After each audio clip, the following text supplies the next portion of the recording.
তৃণমূল তৃণমূল বলে কিছু আমার কাছে নেই, আমার কাছে আছে দুর্নীতি বা দুর্নীতির না থাকা, এই দুটো, এর বাইরে তো আর কিছু আমি দেখি না।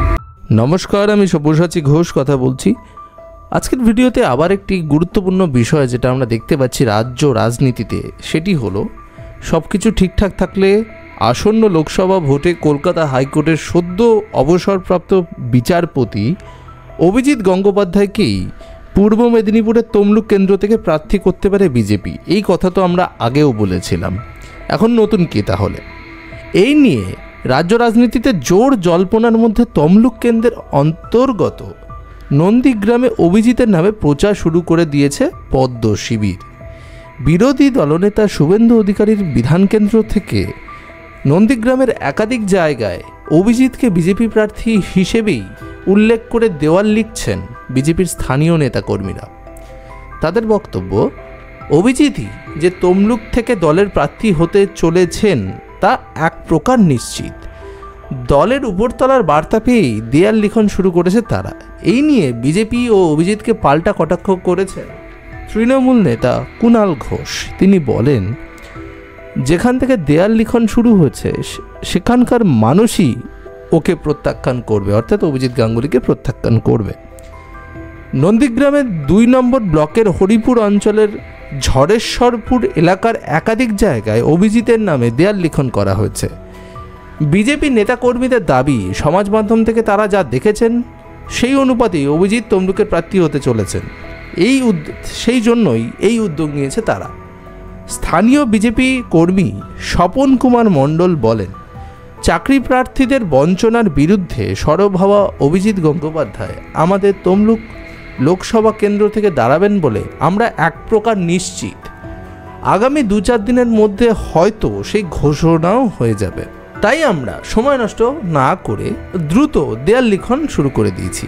বিজেপি সূত্রে আবার খবর পাচ্ছি যে অভিজিৎকে যদি সত্যি তমলুক থেকে প্রার্থী করার বিষয়ে ভাবনা চিন্তা হয়ে থাকে, তাহলে এর নেপথ্যে রয়েছে অভিজিতের আগের পেশা, অর্থাৎ তিনি নিয়োগ দুর্নীতি মামলা অনেক শুনেছেন, অনেক সাড়া জাগানোর মতো নির্দেশ দিয়েছেন, বঞ্চিত চাকরি প্রার্থীদের মনে আশা ভরসা জুগিয়েছেন যে তারা বিচারও পাবেন। ঘটনাচক্রে বঞ্চিত চাকরি প্রার্থীদের একটি বিরাট অংশই থাকেন হচ্ছেন পূর্ব মেদিনীপুরে। শুধু তাই নয়, তাদের মধ্যে বেশিরভাগই আবার তমলুকে।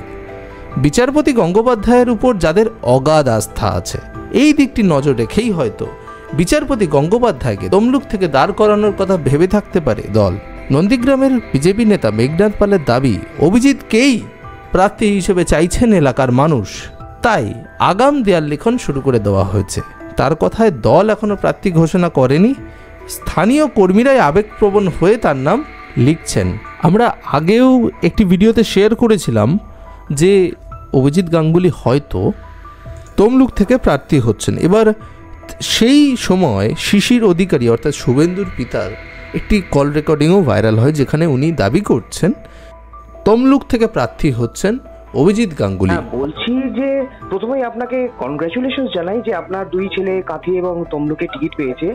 আচ্ছা স্যার, তমলুক পাইনি, তমলুক অভিজিৎ গাঙ্গুলি।